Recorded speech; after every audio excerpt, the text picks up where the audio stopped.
We need to move on. We've got a lot of topics yet to cover. Joe from Denver wants to know, you both mentioned the war in Iraq, and I'll ask you, Mr. Schaffer, I'll start with you. We would like to know, why are we in Iraq, and how will we know when we've won the war?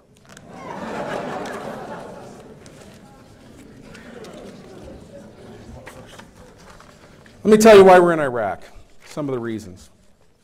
I'll just read a resolution that was written right before the resolution was passed by the Congress. It says, whereas on numerous occasions since 1991, the United States and the United Nations Security Council have condemned Iraq's failure to fulfill its obligations under Resolution 687 to destroy or dismantle its weapons of mass destruction program and prohibited ballistic missile program, whereas Iraq under Saddam Hussein used chemical weapons in its war with Iran in the 1980s against the Kurdish population in northern Iraq in 1988, whereas since 1990 the United States has considered Iraq to be a state sponsor of terrorism, whereas Iraq's failure to comply with its international obligations to destroy or dismantle its weapons of mass destruction program and its prohibited ballistic missile program is a record of using weapons of mass destruction, its record of using force against neighboring states, and its support of international terrorism.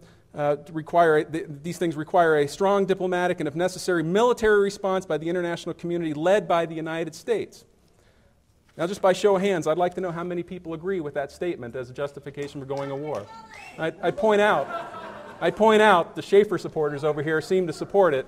The Udall supporters don't. What I just read was Mark Udall's resolution supporting a declaration of war in Iraq. Please, down, down, please.